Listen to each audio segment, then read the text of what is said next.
of Nevada is recognized. Thank you.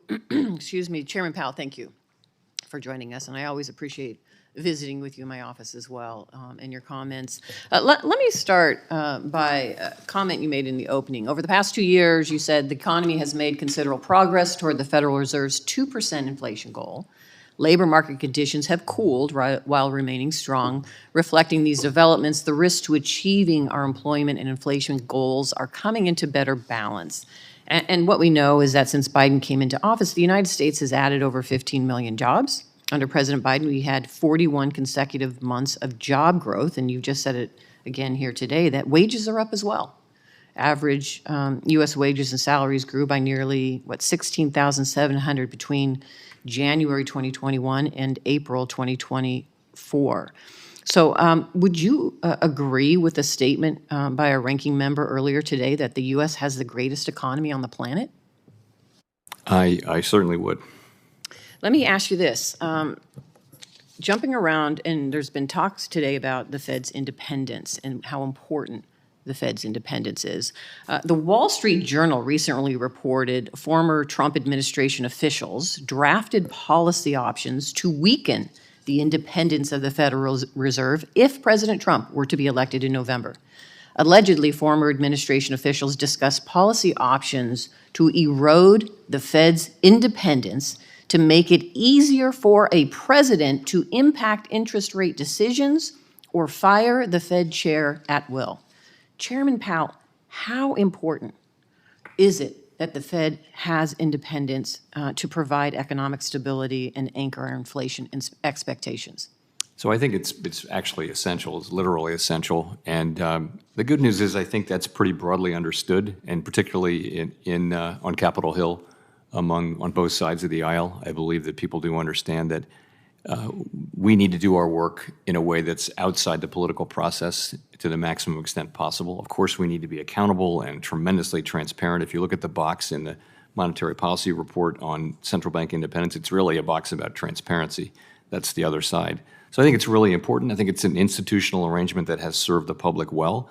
And and I do believe that there's pretty wide support for it. And you just said that it has been intentional and institutional arrangement over the years for this very reason. Correct? Yes, this is a choice that we make, and I think it's countries around the world, advanced economies, have all made this choice effectively, and the results are clear that you now have independent central banks, and you have better anchored inflation expectations, and you have better performance on inflation and better performance in the economy generally, which isn't to say there won't be shocks and crises and that kind of thing. And then let me touch on a subject that one of my colleagues just talked about, because I was going to ask about this, which is our immigration. In Nevada, immigrants are extremely important for our economy. They're essential workers, doctors, nurses, and teachers in my community. Can you, without getting into other ancillary issues that don't impact what you do, can you talk about and elaborate on how immigration affects the employment rate and why you look at it and for what reason you look at the immigration issue? So we don't, as you, just to make the point that you made, we don't take a position, we don't comment on immigration policy. We have no responsibility for it. It's not our job. But so we just look at the numbers and we sort of try to assess the economic consequences of immigration.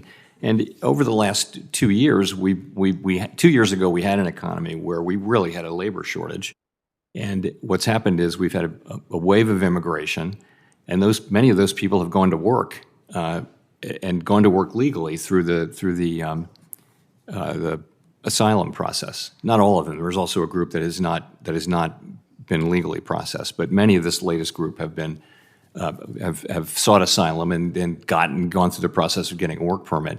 So what that means is that employers wanted workers, and there were more job openings than there were people actively seeking work or working, and so now you have a new supply of workers, and they've filled those jobs. So we have a bigger economy, but it's not a tighter economy because labor supply has increased the economic capacity. That's just the arithmetic. That's not saying it's a good thing or a bad thing.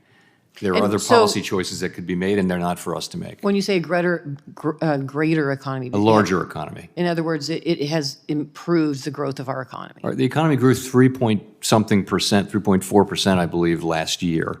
And some part of that was that, as Congressional Budget Office analysis showed, and to many surprise, there had been a really significant uncounted group of workers coming into the country who had gone to work. And that's part of the story of how the economy managed to grow that much while inflation was coming down pretty sharply. Inflation came down 2 full percentage points during 2023 while the economy was growing at 3.4%. So, and while these people were coming in. So that is part of the explanation for why we had such an interesting and pretty good year in 2023. Thank you.